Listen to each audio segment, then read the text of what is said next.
second day ng aming napakabigat na mga eksena sapagkat alam niyo namang katapusan na ng Caballero family.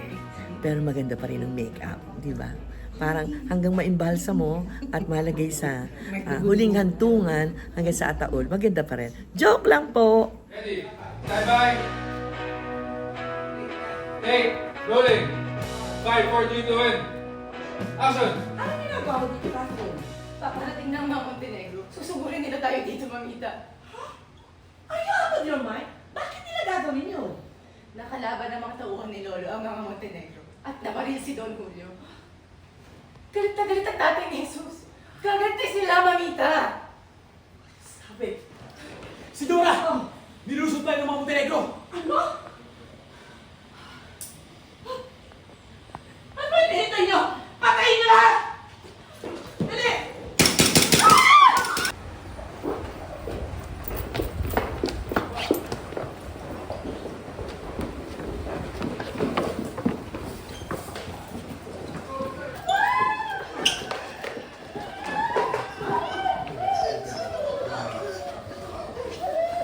Action! Ayun! Ah! Bakit ba kayo lumayan kay Catherine? Mga? Ano? Dahil sa asin ang ng dahil sa ginawa mo.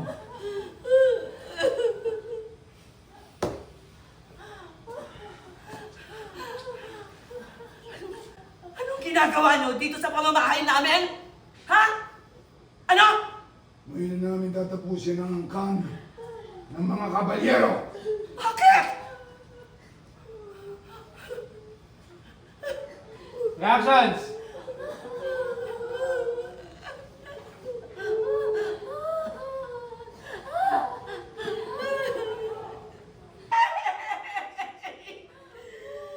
Ano si Pasig? Mga halaka, kaluluwa niyo!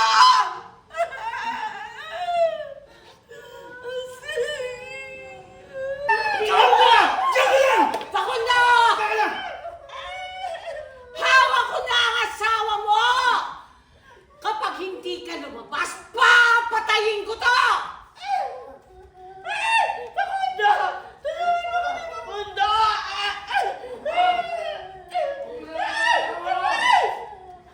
Lalabas na ako! Salamat! Mapunta!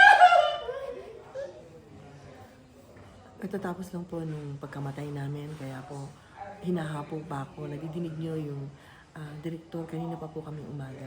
So, ito po ang isang napakahirap, kung hindi pinakamahirap, at pinakamanungkot na nangyari sa pamilya Caballero, ang massacre ng pamilya namin sa mga kamay ng mga Montenegros. Maraming salamat po. Hi there! Welcome to Test Tube. Ito ho ay medyo ambush interview behind the scene at pagpapatuloy natin. Makoy, labis kang hinahangaan sa growth mo as an actor. Ako lalo, no? Kasi parang dati bagets ka lang. Tapos parang mabait ka, pero parang naging salbahe ka na talaga. Anong tingin mo dun sa growth mo, sa role mo dito? Did you like it? Do you like it? You think may ibubuga ka pang mas salbahe pa? O okay na yan sa'yo? Kung yung tanong po na... Yung do you like it? Oo. Na kung gusto ko. Actually, mahal ang gusto ko talaga. Mas napamahal talaga ako sa Batang Quiapo kasi malaking stepping stone po sa akin to as an actor. Na Bakit mo sinabi yun? Kasi never po ako full kontrabida ng demonyo.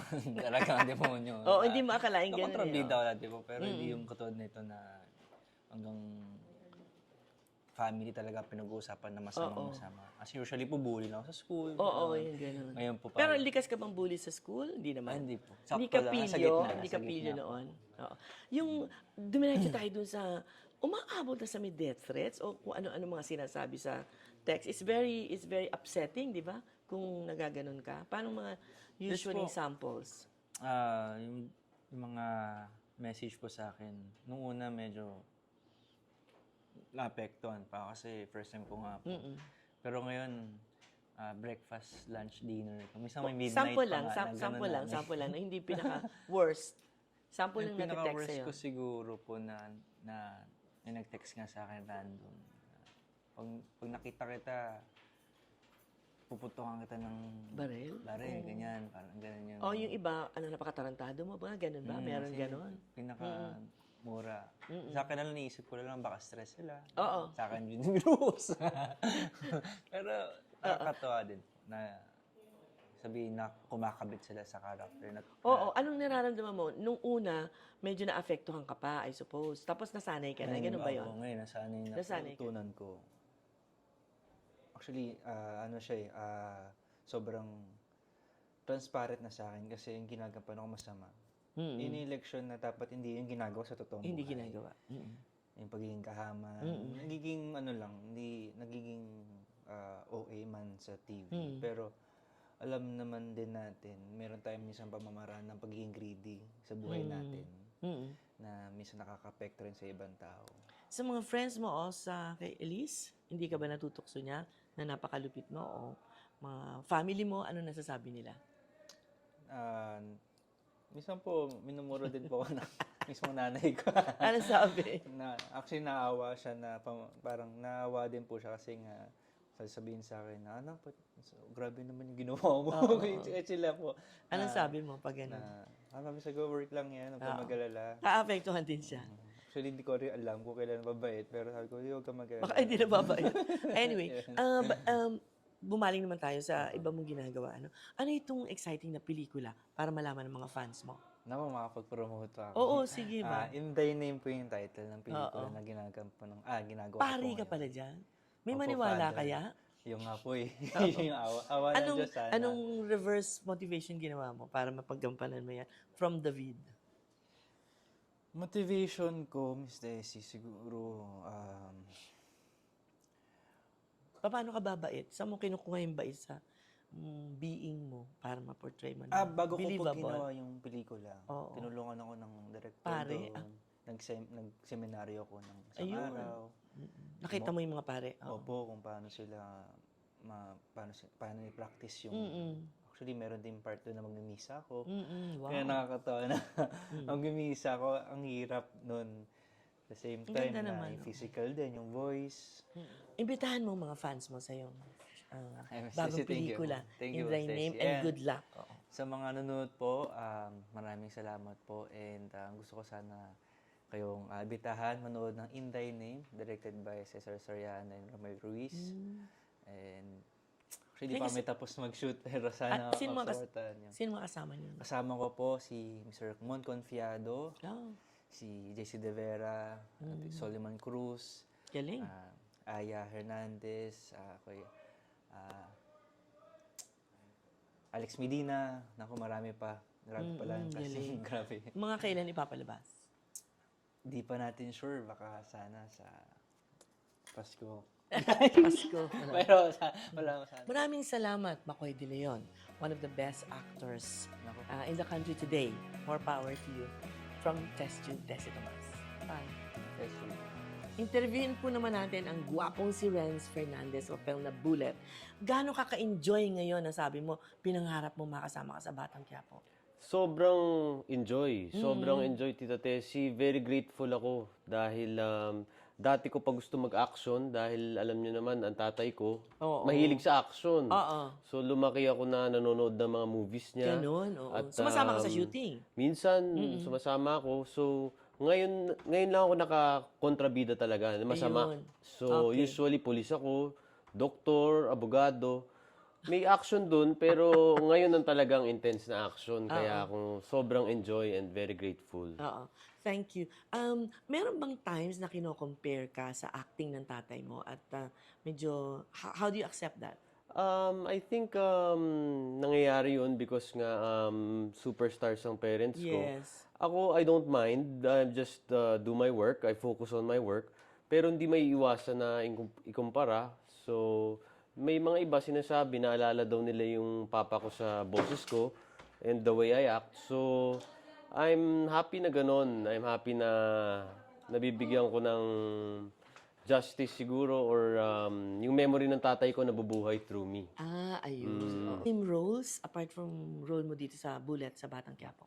Tito Tessie, ang dream role ko siguro na sunod ay demonyo o anghel na mga fictional characters naman or mga makalumang character tulad ng Espanyol na yung Magellan, mga ganyan, o kaya mga ganun. Mga Ganun ang gusto mo, historical. historical or fantasy. Fantasy. Yun Pero naman. kung one day, ibigay sa'yo ang parang Tanggol Junior, kaya mo bang gampanan yun? Anong maiiba naman. mo sa ginagawa ni Coco, sa style mo? Sa style, I guess, Funny? Magiging funny ka ba? pwedeng ganun or maybe yung sa tatay ko kasi, lagi siya nababaril, lagi siya medyo nasa realistic side ng action. So, I prefer yung ganun talaga. Yung nababaril, namamatay sa dulo. Mga ganun. Merong ganun sa daddy mo? Most of his movies, namamatay po siya sa ending. Ayun. Okay. Thank you very much. Thank you, Tita Tessie. Renz Fernandez. Thank sa you. Batang Quiapo. Hello, Miss Irma. Hello, Miss Tessie. Naku, siyempre, one of the most exciting characters in Batang Quiapo is you. How do you really like or enjoy playing the role of Olga? Tell me. Okay. In every role, as they say in theater, that you do, you have to love them. Otherwise, you will not be able to give Yes. justice to them. Oo. Kailangan mahalin mo kung ano yung binigay sa yung role at intindihin mo. Walang prejudice, wala, prejudgment. Oo, tama. Kasi otherwise, sasabihin mong hindi karapat dapat tong taong to. Pero dapat bibigyan mo ng reason kung bakit niya ginagawa yung ginagawa niya, lalo na kung kontrabida ka. Tama. Ngayon, anong pag-handle mo, very common question but hard to answer, sa mga bashers o yung bang, ano ka ba, ang dami mo nang binabaril, napakalupit mo. How do you handle that? That's part of the job. Oo. Hindi mo naman- pinapansin ng fans? O, Hindi alam mo na? naman, hindi naman sa hindi pinapansin. Pero kapag affected sila, then somehow naisip mo na, okay, may nagagawa akong tama kasi naapektuhan sila sa kasamaan ko. Tama. So, matagal na naman kasi ako sa business somehow. Yeah. So, hindi na ako naaapektuhan. Yun. Oo. Oo. At any dream roles na, fantasy roles na gusto mo magampanan in the future? Meron pa rin naman up niya. Gusto kong makagawa ng, ano ba yung term doon? Yung maraming character sa isang tao. Aba? Schizophrenic? Schizo. Oo. Yan ang gusto One kong woman gawin. show yan. Oo. Oo. Okay. Yun, kasi mahirap lumabas ang iba-ibang klaseng pagkatao na gagawin mo. Wala pa rin akong nakikita actually in truth ng isang schizo. Meron bang ikaw ba gagawa ng script niyan? O sa tingin mo, papakomisyon mo sa iba? Mag-brainstorm ka with the writer? Oo. Actually, ang gusto ko gawin, pagka siguro may edad na ako, theater actor na magkakaroon ng dementia. Tapos, lumalabas lahat ng characters na Pinagsama mo na lahat. na ginawa niya throughout her career. So, from Medea to Macbeth Wow. to Talagang mga serious plays yung mga yan. ganon. Lumalabas pagka, theatrical. Pag Theater actress. Pag meron kang sinusumbong ka, ibang karakter ang lumalabas. Minsan si Maria Clara ka, minsan ibang karakter na ginawa mo. Yun. Isang interesting question. Mapoportray mo ba ang isang bold role tulad ng Meryl Streep in Bridges Over Madison County? Actually, nakagawa na ako. Oh my God! Saan yun? Hindi ko yata napanood. Teatro ba yun? Hindi, pelikula. Dalawa na actually ang nagawa How ko. bold was it? Anong na-expose? As in, kubad. Saan? Pero wala namang frontal. Sa likod? Oo, walang Galing. frontal. Pero Wala kang- may pumping scene. How do you prepare for that role? Oh, this scary. Siyempre, kailangan you have the trust dun sa partner mo. Kasi wala eh. Ito lang ang may wow. takip eh. Did you feel good doing that role? Ninervyos ka? Hirap. Kasi may anak na ako nun eh. Oo, Actually, 2 beses ko na nagawa yun. At doon sa isa, ano pa? yung yung isa Saan lumabas lahat? Pelikula? indie film. Indie film, oo. film. Yeah. Yung isa ginawa namin, na ginawa ko with Ricky Davao, yung Pusang Gala.